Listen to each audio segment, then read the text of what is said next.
Welcome back, warrior. We are reading Genesis chapter 32 in the Old Testament. And our summary for the chapter is Jacob sees angels. He asks God to preserve him from Esau, for whom he prepares presents. He wrestles all night with a message of God. Jacob's name is changed to Israel. He sees God face to face. Okay. So it says, and Jacob went on his way, and the angels of God met him. Okay, so he left Laban, remember?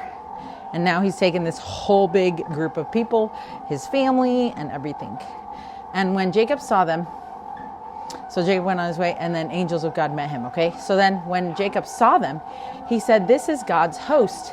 And he called the name of that place Mahanaim.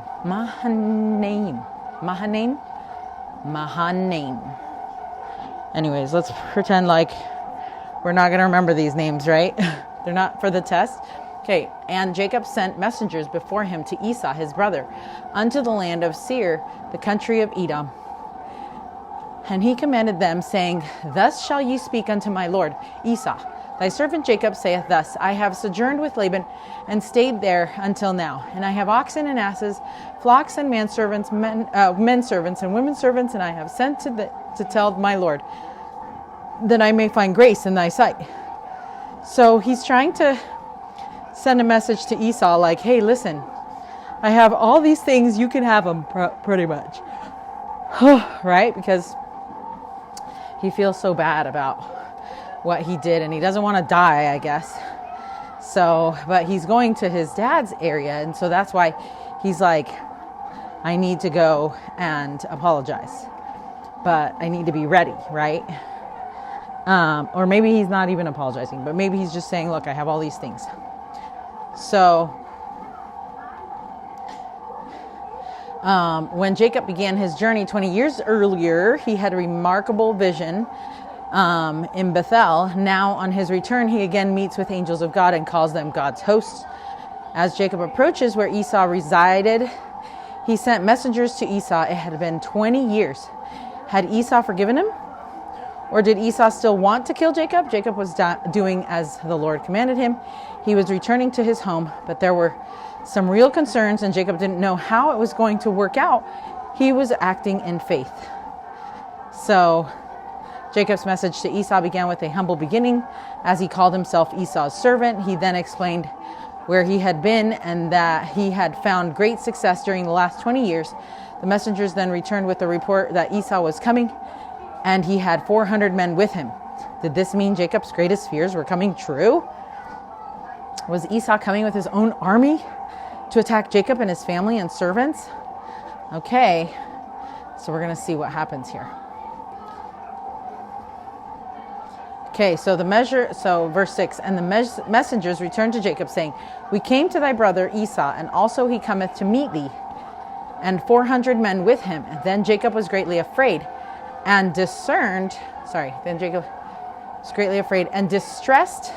Jacob was afraid and distressed, and he divided the people that was with him, and the flocks and herds and the camels into two bands, and said, if Esau come to the one company. Okay, so I was reading, and anyways, it cut off, and I have no idea why. Probably a random phone call from a spammer. So, anyways, we're on verse, and I can't breathe. So we're on verse 20 now. And he say, moreover, behold, thy servant Jacob is behind us. For he said, I will appease him with the present that goeth before me, and afterward I will see his face. Peradventure he will accept of me. So since the video paused, and I don't know where, I don't want to have to reread it because I have to read so many chapters already. So we're just going to go from here where we're at.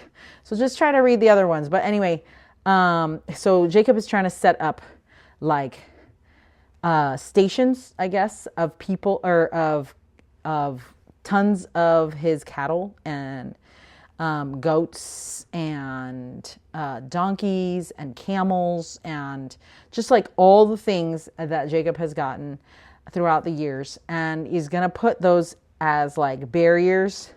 And he says that if Esau asks, say, this is a present from Jacob to you, Esau, And Jacob is in the back. And then it's like, okay, and then the next one is going to say the exact same thing. The next one, the next one, the next one, the next one, the next one. Anyway, until he finally sees Jacob, right? And he's like, maybe that will soften his heart. So let's see. So then verse 21, so then it's, at the end of verse 20, he says, peradventure he will accept of me, right? Like, he's just like, hopefully that is how we can, reconcile together. Anyway, verse 21, so went the present over before him, and himself lodged that night in the company. And he arose up that night and took his 2 wives and his 2 women servants and his 11 sons and passed over the ford Jabbok. Okay, now when he says women servants, does that mean the other wives? I don't know. I guess we'll consider them that. And he took them and sent them over the brook and sent over that he had.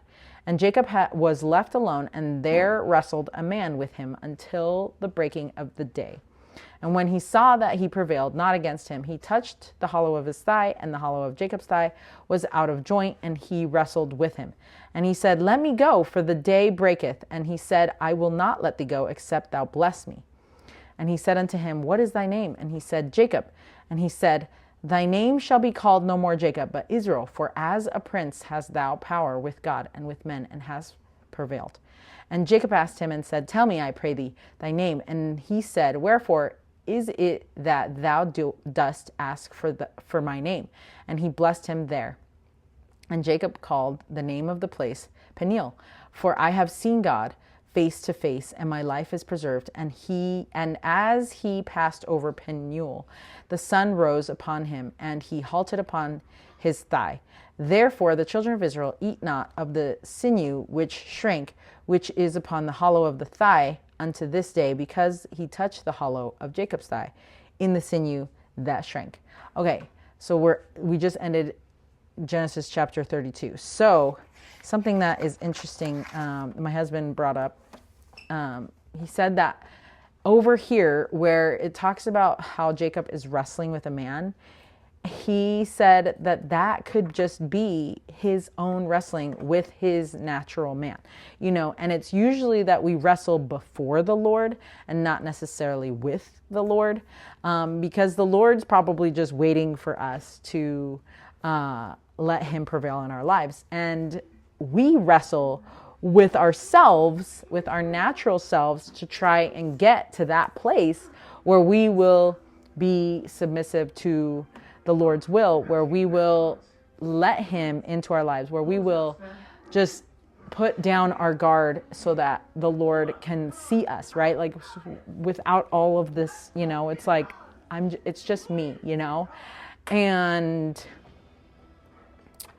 it's usually just the fact that we need to dump all of our pride and leave it and just come to God and tell him that this is us, this is who we are, to accept us, but also that we will be willing to do anything the Lord asks of us, because that's all we ever wanted in the first place, because we never wanted to do anything other than his will, and somehow life got a hold of us and distracted us from our purpose. And so I love that my husband brought that up, because it really does make more sense to me than him wrestling with God, because we really don't wrestle with God, like, because who's going to win? Who's going to win?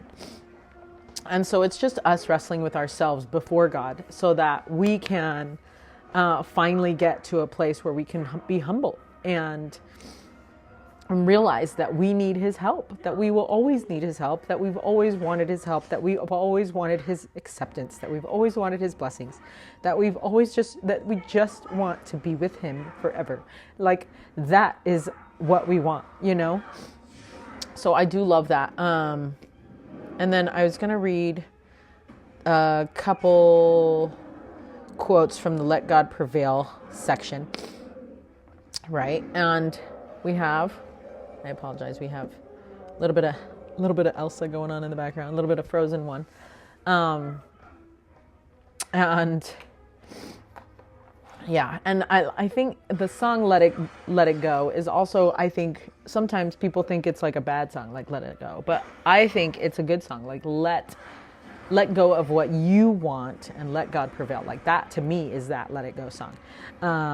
Because we really just want to be free, and to be truly free is to let God prevail. Okay, so Jacob then took his family across the river and then returned alone to pray to the Lord. We need more men to go to the mountains and pray alone. You know, like go, like just go, just go. Like you need to commune with God, with the Lord. So just go. Like we will be fine. What follows may seem strange as it talks about Jacob wrestling with an unknown man. This is what the Old Testament Seminary Teacher Manual explains about these verses, right? Okay, so it says, Old Testament Teacher Manual, quote, the blessing Jacob sought may have been an assurance from the Lord that he and his family would be safe from Esau. Although we do not know exactly what was transpiring here, we do know that Jacob wrestled all night for a blessing that he eventually received. This experience represents the great effort Jacob put forth as he sought this blessing from the Lord. End quote, Old Testament Seminary Teacher Manual. Then the Ensign article gives this great perspective. At some point in that evening, he was joined by a person who would be with him for the rest of the night. All of the details of Jacob's wrestle, as it were, are not made clear in the biblical record, but we know that Jacob would not let his visitor leave until the visitor gave him a special blessing, right? Also, it seems reasonable to suppose that Jacob's wrestle was physical as well as spiritual, because the text is specific in its description of Jacob's dislocated hip. It is not entirely clear from the Bible the nature of Jacob's experience. The Hebrew word used to describe the patriarch's visitor is simply ish, meaning man, without overt reference to divine status. So President Joseph Fielding Smith offered the following. Who wrestled with Jacob on Mount Peniel? The scriptures say it was a man. The Bible interpreters say it was an angel. More than likely, it was a messenger sent to Jacob to give him the blessing. To think he wrestled and held an angel who couldn't get away is out of the question, right? The term angel is used in the scriptures at times, refers to messengers who are sent with some important instruction. Later in this chapter, when Jacob said he had beheld the Lord, that did not have reference to his wrestling. Okay. At Jabbok, Jacob was brought to the limit of his faith and understanding. He stood figuratively in the place his grandfather Abraham had stood when God asked for the life of Isaac, and Abraham could see now that the premise of the covenant, specifically the promise of a great posterity, would be fulfilled. Abraham had been obedient in the face of a test that shook him to his very core. Jacob likewise was obedient in the face of his ordeal. But he desired a blessing from the being with whom he talked, a blessing to strengthen his faith and guide the course of his life. He wanted and needed light and knowledge. Okay, end quote. Andrew Skinner, Jacob Keeper of Covenants, Ensign, March 1998. And then President Nelson, of course, we have to end with his quote of Let God Prevail, because he is the one who started us on that. Says, with the help of two Hebrew scholars, I learned that one of the Hebraic meanings of the word Israel is let God prevail. Thus, the very name of Israel refers to a person who is willing to let God prevail in his or her life. That concept stirs my soul. Also, let's see if we can keep walking. The word willing is crucial to this interpretation of Israel. We all have our agency. We can choose to be of Israel or not. We can choose to let God prevail in our lives or not. We can choose to let God be the most powerful influence in our lives or not. For a moment, let us recall a crucial turning point in the life of Jacob, the grandson of Abraham. At the place Jacob named Peniel, which means the face of God, Jacob wrestled with a serious challenge. His agency was tested. Through this wrestle, Jacob proved proved what was most important to him. He demonstrated that he was willing to let God prevail in his life. In response, I have no idea where it is stopping the recording and it's killing me. Okay. So anyways, I literally just looked. I'm going to end with this quote from President Nelson. It says, for a moment, let us recall a crucial turning point in the life of Jacob, the grandson of Abraham, at the place Jacob named Peniel. which means the face of God. Jacob wrestled with a serious challenge. His agency was tested. Through this wrestle, Jacob proved what was most important to him. He demonstrated that he was willing to let God prevail in his life. In response, God changed Jacob's name to Israel, meaning let God prevail. God then promised Israel that all the blessings that had been pronounced upon Abraham's head would also be his. End quote. End quote. End quote. President Russell M. Nelson, Let God Prevail, October 2020 General Conference. And that was the same year that we had the COVID. And so remember, COVID hit in March. This is 2020 October. So we're still kind of in the throes and trying to figure out life, you know. Anyways, I do love this part of the quote, and hopefully you got it originally, but I'm going to read it again. It says, the word willing is crucial to the interpretation of Israel. We have our agency. We can choose to be of Israel or not. We can choose to let God prevail in our lives or not. We can choose to let God be the most powerful influence in our lives or not. President Russell M. Nelson, Let God Prevail. October 2020 General Conference. Okay, so now we are done reading that. We are going to read our Read It, Live It, because it is based on on chapter 32, and we're reading that one. So here it is. And it says, thy name shall be called no more Jacob, but Israel. So Jacob meant striver, one who grasps and grabbed. But God gave him a new name, not one who fights alone, but one who prevails with God. Isn't that beautiful? Let him prevail. Oh, I love that, because his first name that he got maybe was a little not the best.